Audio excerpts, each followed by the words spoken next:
السلام علیکم ورحمۃ اللہ وبرکاتہ۔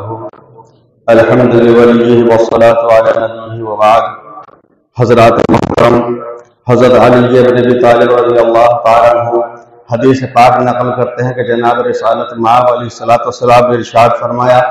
اذا فعلت امتی 15 خصلۃ حل بها البلاء،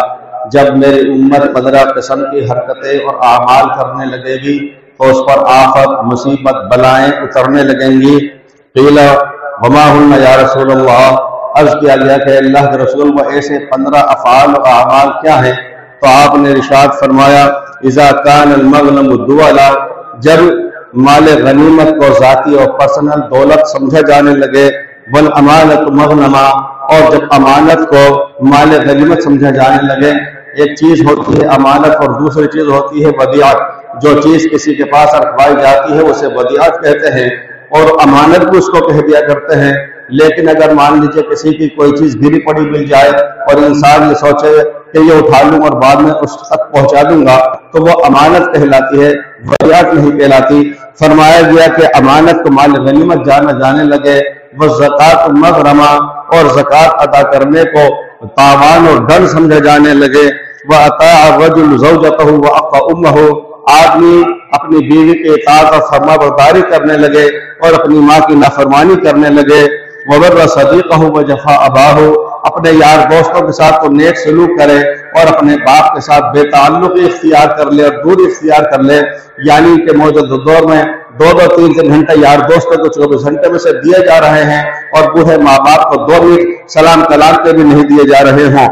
فرمایا: برتفعت الاصوات فی المساجد، مسجدوں کے اندر شور و شغب ہونے لگے، آوازیں بلند ہونے لگے۔ وکان زعیم القوم ارذلهم، قوم کا کمتر شخص وہ اپنی قوم کا لیڈر اور سردار بن بیٹھے۔ وَأُكْرِمَ الرَّجُلُ مَخَافَةَ شَرِّهِ،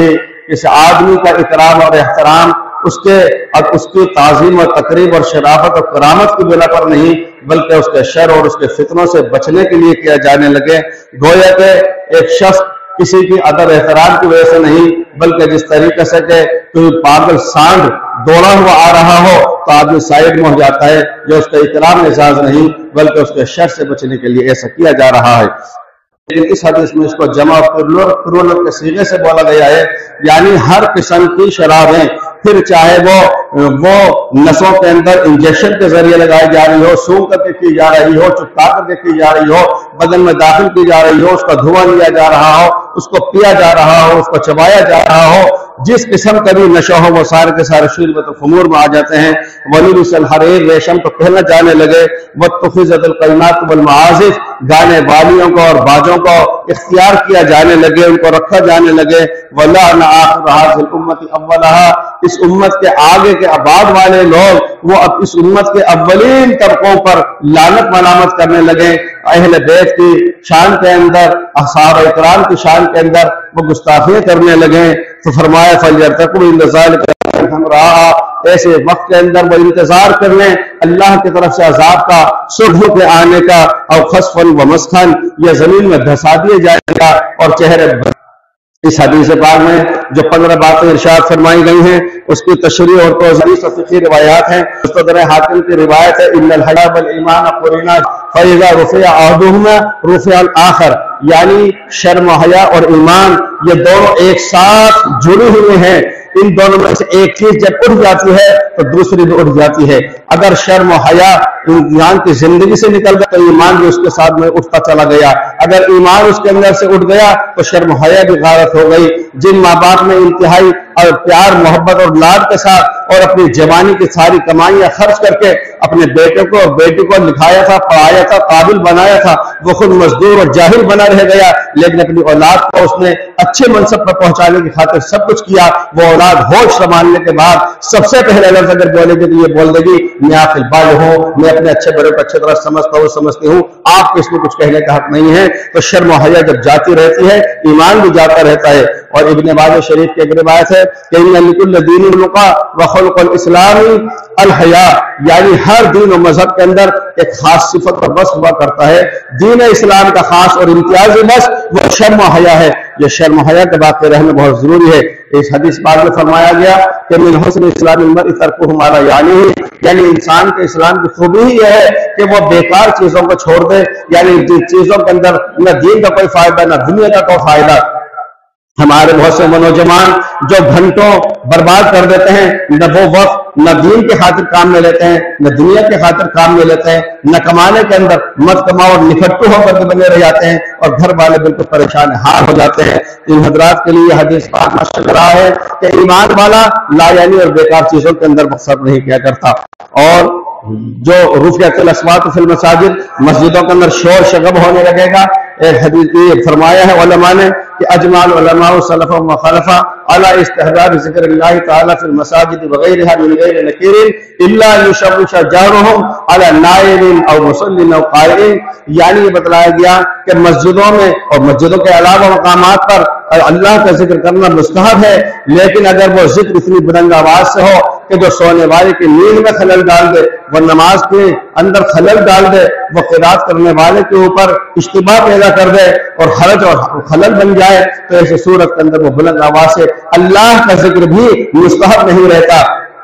ایک حدیث میں فرمایا گیا ہے، حضرت مقداد بن اسود رضی اللہ عنہ نقل کرتے ہیں، اور اس حدیث کے اندر ہے کہ کان نبی صلی اللہ علیہ وسلم یجیء من اللیل فیسلم تسلیما لا یوقظ النائم ویسمع الاحزان۔ اس حدیث میں ادب المفرد میں امام بخاری نے نقل کیا ہے کہ نبی پاک علیہ السلام جب رات میں تشریف لاتے تھے تو اس طرح سے سلام فرماتے تھے کہ جو سونے والے ہوتے ان کی آنکھ نہ کھل جائے، اور جو جاگ رہے ہوتے وہ حضور کا سلام سن کر جواب بھی دے دیتے ہیں۔ یہ سحر کا وقت، یہ تہجد کا وقت، یہ ماہ مبارک کا وہ قیمتی سدس الاخیر من اللیل جس میں اللہ سے راز و نیاز کرنا چاہیے تھی، مناجات کرنا چاہیے تھی، 2-4 رکعتیں پہلے کر کے اللہ کے سامنے سر جھکا کر کے اپنے لیے اور اپنی ملت کے لیے کچھ دعائیں کر دینے کا وقت تھا، وہ راز و نیاز کا وقت ہم آواز اور شور و شغب میں صرف کر دیں تو یہ انتہائی ہمارے لیے افسوسناک بات ہے۔ اور اس کے ساتھ میں یہ بھی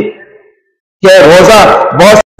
فرض نہیں ہے، وہ خود بھی جانتے ہیں کہ ان پر فرض نہیں ہے، اور شریعت بھی کہتی ہے کہ ان پر فرض نہیں ہے، اور پھر بہت سے مسافر جن پر روزہ فرض نہیں ہے، وہ بہت سے مریض جو روزہ رکھنے کے قابل نہیں ہیں، وہ بعد میں قضا کریں گے یا وہ فدیہ دے دیں گے بعد میں، یا اسی طریقے کی وہ خواتین جو ایام منہیہ میں ہیں، شرعی عذر ہے وہ روزہ نہیں رہ سکتی، ان کو ایسے وقت کے اندر شور و غل کر کے کیوں جگایا جائے اور خلل پیش کیے پھر ان کے اندر کیا جائے، اس پر ہم لوگوں کو دھیان دینا چاہیے۔ اور ایک حدیث پاک میں یہ فرمایا گیا کہ بخاری شریف کی روایت ہے عن عبداللہ بن عمرو بن العاص رضی اللہ تعالیٰ عنہ ان رجلا سأل النبی صلی اللہ علیہ وسلم ای الاسلام خیر، حضور سے عرض کیا گیا کہ اللہ کے پاک رسول اسلام کی بہترین خوبی کیا ہے؟ آپ نے فرمایا تطعم الطعام، کھانا کھلاؤ، وتقرؤ السلام علی من عرفت ومن لم تعرف، اور سلام کرو اس کو جس کو جانتے پہچانتا ہو اور اس کو بھی جو انجان ہے اس کو تم نہیں جانتے۔ علماء نے اس حدیث کے ذیل میں یہ بات فرمائی ہے، علامہ ابن حجر اسقلانی لکھتے ہیں اے لا تخص به احدا تکبرا او تصنعا، یعنی سلام کرنے کے اندر آپ امتیاز نہ برتو، فلاں میرے جوڑ کا ہے یا میرے گٹ کا ہے یا میرے برادری کا ہے اس کو تو میں سلام کر لوں، اور یہ دوسرا میرے سے چھوٹے درجے کا ہے اس کو میں سلام نہ کروں۔ اسی طریقے سے علماء نے لکھا مراعاتا لاخوۃ المسلم، اگر یہ سلام آپ السلام علیکم اس لیے کہہ رہے ہیں کہ شریعت کا یہ شعار ہے، علامت اور پہچان ہے، تو وہ تو اس وقت میں ہے جب کہ آپ اس کو عمومیت دے دیں، یعنی جو بھی ایمان والے ملے اسی کو سلام کریں، دیکھ کر کے نہ کریں۔ اس لیے علماء نے کہا ابتغاء وجہ اللہ دون تمییز بین شخص و آخرہ، یعنی آپ تمیز نہ کریں ایک دوسرے کے درمیان بلکہ اللہ کی رضا کے لیے کریں۔ آخر کے اندر یہ بات عرض کر دوں کہ اپنے معصوم بچوں کو، اپنی بچیوں کو مکتبوں کے اندر بھیجیے، دینی تعلیم دلوا دیجیے۔ ایسے ہر سینکڑوں لوگ مل رہے ہیں جو بڑھاپے کے اندر اس در بدر کی ٹھوکریں کھا رہے ہیں، ان کے محنت کی کمائی اور موروث جائیداد ان کے بیٹوں نے دھکے دے کر کے مار کر کے نکال دیا اور وہ ٹھوکریں کھاتے پھر رہے ہیں، نان شبینہ کے لیے محتاج ہو گئے ہیں۔ اگر انہوں نے اپنے بچوں کو دینی تعلیم بھی دے دی ہوتی،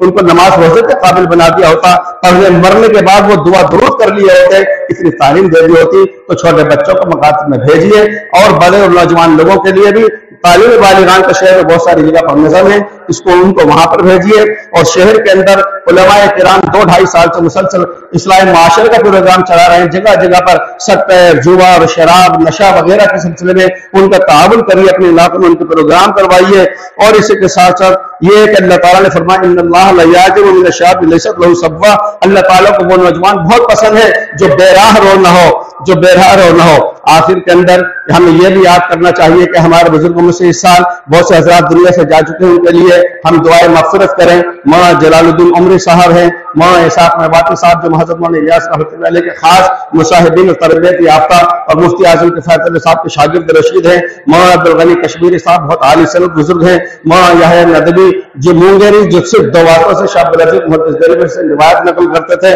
اور مولانا سید محمد رابع حسنی ندوی علیہ الرحمہ، ان کے لیے ہمیں دعائیں مغفرت کرنے کو یاد رکھنا چاہیے۔ اللہ تعالیٰ شاہ مجھے اور آپ کو ہم سب کو اعمال صالحہ کی توفیق نصیب فرمائے۔ صدقہ فطر 57 روپے ہیں۔